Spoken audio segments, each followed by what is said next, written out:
attraction to comics falls just in the fact that um, people like stories, and as kids we grew up reading stories and like looking, always like the pictures in the picture books and stuff. And this is just, in a way, almost like a picture book for an adult. But like back in like the early days of comics, it was more about just like the fantastical action and like events. But nowadays, so much is being done in the artwork and in the storytelling. It's very much in a very original form of telling a story. Everything that branches out of comics is what got me into them. Because I guess when I got into it, uh, early '90s, there was kind of a blossom of cartoons, cards, toys, video games, and then from there I was like, I need to look at more stuff and read more stuff. So just going to like a bookstore or finding some place that had any kind of a comic, maybe an antique store with some guy that had old comics for sale inside, or finding for me growing up, the always elusive comic book store that would open and or close or something like that in the area, and I would, just kind of trying to find comics.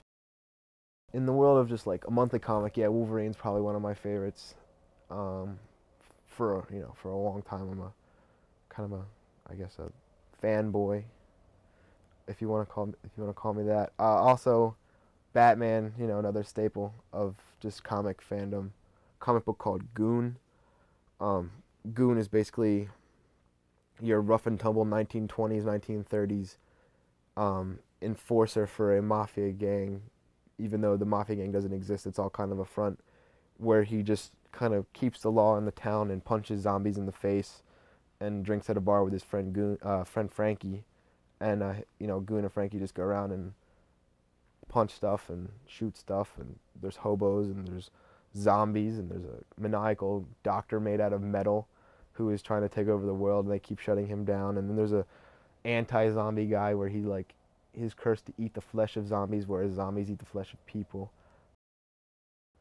My favorite writer would probably be Grant Morrison. He's a Scottish writer. When storytelling was really simple, he was kind of putting deeper meaning in his comic. Like he actually had like subcontexts and subplots that ran throughout. One of the comic artists that kind of like I'm always attracted to, what he's doing next is a guy named Lionel Francis Yu.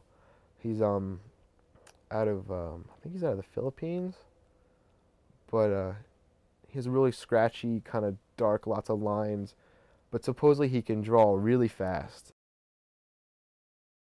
I got involved in the comic shop when I moved to Arcadia to go to school, and I was going Wednesday nights after class, right before they closed, so I would be in the store basically right up until closing, talking to Rob just about anything to do with comics and stuff like that, what was cool, who was writing what artist was doing what. So me and Rob were always talking about stuff. And just, in passing, a couple times when I had been in there, people would come and ask for jobs, and like Rob or Eric would pose like, well, if you want to work here, you got to know, like, and they'd say some trivia stuff like, what were the 3 Robins names or something like that, or like, were there 4 Robins? And like the kid's like, I don't know. And I always be like, I know that. And Rob's like, see, he knows the answers. He could work here. You can't work here, kid. And I was like, I'd totally work here. And Rob's like, I'll have to keep that in mind. And one night I went in there on my way to, I was going to IHOP.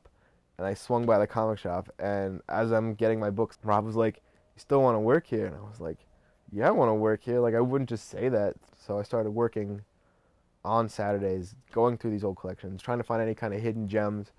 Found a couple hidden gems. My responsibilities at the store, starting with, doing the back issues, have kind of moved up to helping with what needs to be done, like running the cash register every once in a while. Basically just, talking to people, helping suggest good books, because, we are the experts. We know what we're talking about, because we read practically every book on the wall.